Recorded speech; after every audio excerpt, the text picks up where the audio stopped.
अब नहीं जहाँ वासना की भक्त नहीं तुझे का संबंध।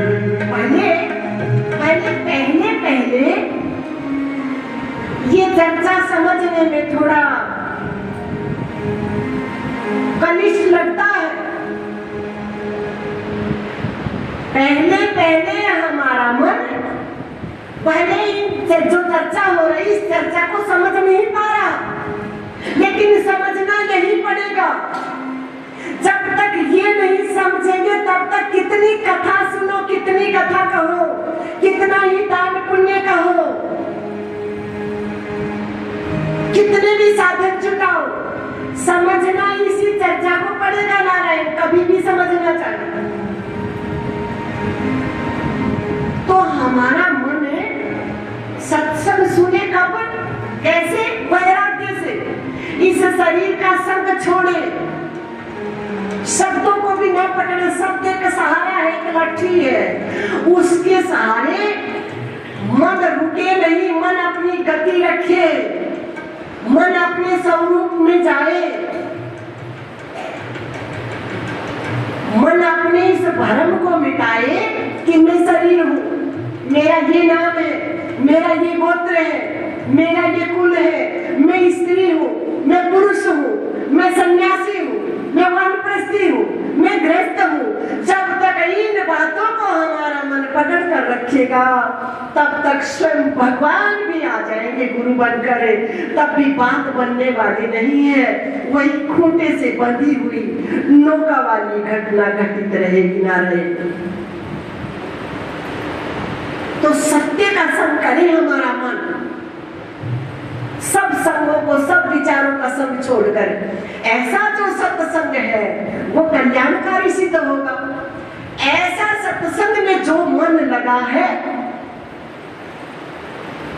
वो भूल करके भी धर्म के चार चरण है ना, हमारी चर्चा चल रही कि कैसे हम इस बात को माने कि सत्संग में, भगवत चर्चा में धर्म की उपस्थिति है।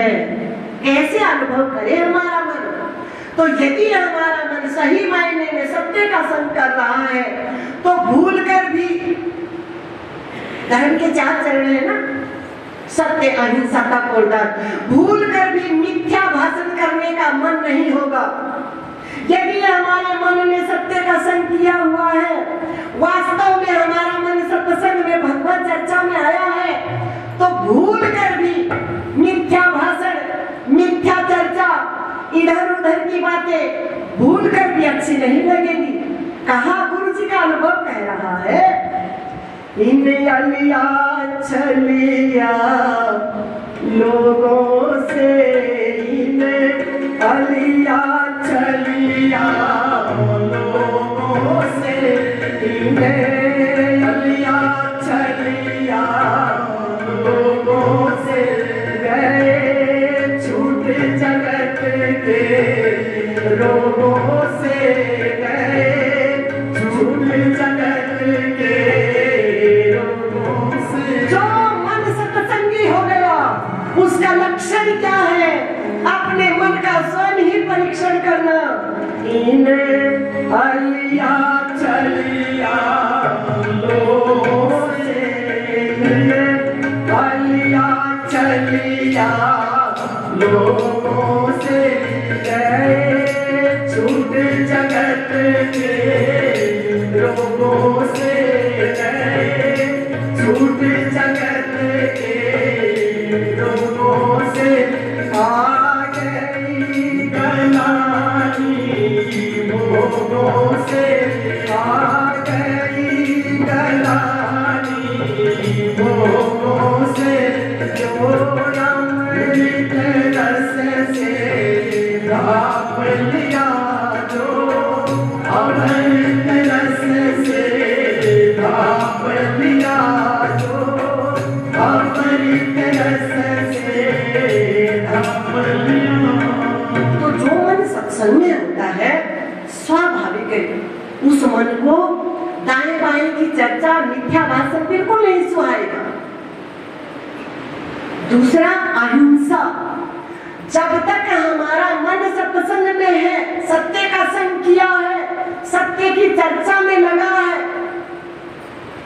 भूल कर भी हमारे मन में किसी को अहिंसा तक पीड़ा पहुंचाने का मन नहीं होगा, भूल से भी किसी को कष्ट पहुंचाने का मन नहीं होगा, क्योंकि हम धर्म के सानिध्य में।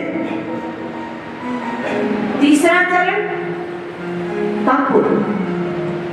जब तक हमारा मन सत्संग में है तब तक स्वाभाविक शरीर भी सदा हुआ है, मन भी सदा है, प्राण भी सदे हैं, सब इंद्रियां सदी है। इसी का नाम तो तप है। स्वाभाविक सदा है, क्योंकि हमारा मन सत्य के संग में है, हमारा मन धर्म के सानिध्य में है।